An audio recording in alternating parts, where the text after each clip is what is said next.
Hello বন্ধুরা, আশা করি তোমরা সবাই খুব ভালো আছো। আমিও ভালো আছি। আজকে আমি তোমাদের সঙ্গে ট্যাংরা মাছের হাতে মাখা একটা রেসিপি নিয়ে হাজির হয়েছি। আশা করি তোমাদের ভালোই লাগবে।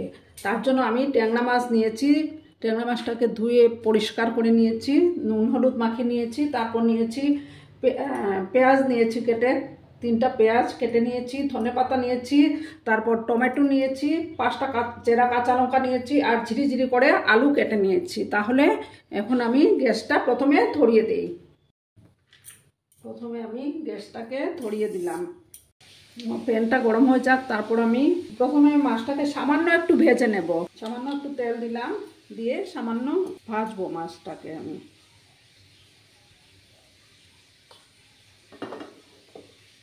তেলটা গরম হয়ে যাক, তারপর মাছগুলো আমি ভেজে নেব।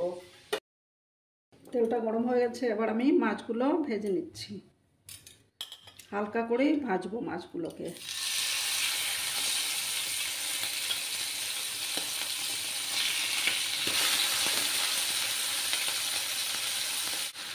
মাছগুলো একটু ভাজা হতে থাক। সামান্য ফ্রাই করব মাছটাকে আমি। মাছগুলো একটু উল্টে পাল্টে দেবো। এবার আমি পেঁয়াজগুলো দিয়ে দিচ্ছি। পেঁয়াজ দেব, আলুগুলো দিয়ে দিচ্ছি, কাঁচা লঙ্কাগুলো দিয়ে দিলাম, টমেটো দিয়ে দিলাম, আর ধনেপাতা একদম লাস্টে আমি দেবো। এখন দেবো আমি হলুদ গুঁড়ো দিয়ে দিলাম, পরিমাণ মতো হলুদ গুঁড়ো দিলাম। এবার দেবো আমি জিরে গুঁড়ো দেবো 1 চামচের মতো।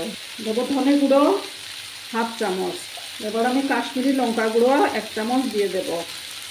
এবার দেব সর্ষের তেল, দিয়ে এটাকে ভালোভাবে নাড়াচাড়া করে নেব। তোমরা বাড়িতে এইভাবে বানিয়ে খাবে, দেখবে খুব ভালো লাগে খেতে। একটু ভালোভাবে কষিয়ে নেব এটাকে। মশলাগুলো ভালোভাবে কষে যাক। এবার পরিমাণ মতো নুন দিয়ে দেব। নুনটা দিয়ে দিলাম। এবার ভালো করে মিক্স করে নেব। একটু মশলাটা কষে যাক, তারপর আমি জল দেব। আমার আজকের এই রেসিপিটি যদি তোমাদের ভালো লাগে তাহলে অবশ্যই একটা লাইক করতে ভুলো না। শেয়ার এবং সাবস্ক্রাইব করার অনুরোধ রইল বন্ধুরা। আমার পুরনো বন্ধুদের অসংখ্য ধন্যবাদ আমাকে এইভাবে সাপোর্ট করার জন্য। পুরনো বন্ধুরা যারা এখন অবধি আমার চ্যানেলটিকে ভিজিট করোনি, তারা অবশ্যই ভিজিট করে আমার চ্যানেলটাকে সাবস্ক্রাইব করে দিও। পাশে থাকা বেল বাটনটি অন করে রাখো, যাতে আমি ভিডিও ছাড়ার সাথে সাথে নোটিফিকেশন তোমাদের কাছে পৌঁছে যায়। আরও কিছুক্ষণ এইভাবে আমি কষিয়ে নেব।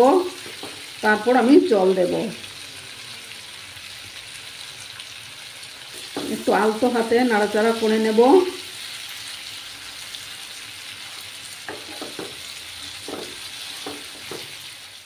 এইবার আমি এটাকে ঢেকে রাখবো 20 মিনিটের জন্য।